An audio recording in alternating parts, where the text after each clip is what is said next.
সফলতা খোঁজেন দুনিয়ায়, কত মানুষ কত সফল হতে চায়। হ্যাঁ, হাউ টু গেট সাকসেস, কিভাবে সফল হতে পারা যায়। সফল মানুষ, সফল এই ব্যবসায়ী, সফল চাকরিজীবী, সফল নেতা, সফল অনেক কিছু মানুষ সাকসেস হতে চায়।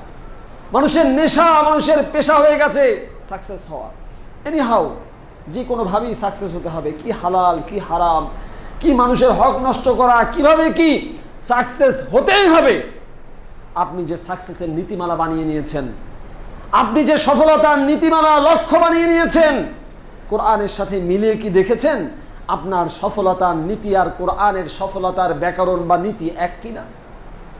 আপনি যাকে সফলতা মনে করছেন আল্লাহ সুবহানাহু ওয়া তাআলা সেটাকে সফলতা মনে করছেন কিনা?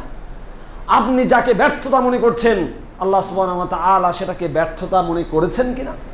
মিলিয়ে দেখেননি। একখানা আয়াত দিয়ে মিলিয়ে একটু দেখাই। একখানা আয়াতের অংশ আল্লাহ সুবহানাহু ওয়া তাআলা বলছেন, ফামান যুহজিহা আনিন নার ওয়া উদখিলাল জান্নাহ ফাকাদ ফাজ। সুবহানাল্লাহি ওয়া বিহামদিহি।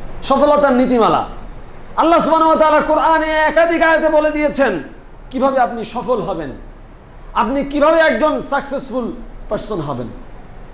কিভাবে কিভাবে আল্লাহ তাআলা বলছেন, ফামান যুহজিহা আনিন নার, যে ব্যক্তিকে জাহান্নাম থেকে, আগুন থেকে বাঁচানো হলো, যে ব্যক্তি জাহান্নাম থেকে বেঁচে গেল, যে ব্যক্তি জাহান্নামে যাওয়ার কাজ করলো না, যে ব্যক্তি জাহান্নাম থেকে বেঁচে গেল, জাহান্নামে যেতে হলো না, উদখিলাল জান্নাহ, এবং জান্নাতে ঢুকানো হলো। কোথায় ঢুকানো হলো? জান্নাতে। জাহান্নাম থেকে বাঁচিয়ে কোথায় ঢুকানো হলো? জান্নাতে। আল্লাহ তাআলা বলছেন, ফামান যুহজিহা আনিন নারি, যে ব্যক্তিকে জাহান্নাম থেকে বাঁচিয়ে উদখিলাল জান্নাহ, জান্নাতে ঢুকানো হলো, ফাকাদ ফাজ, সে ব্যক্তি সফল কাম, সে ব্যক্তি সফল কাম।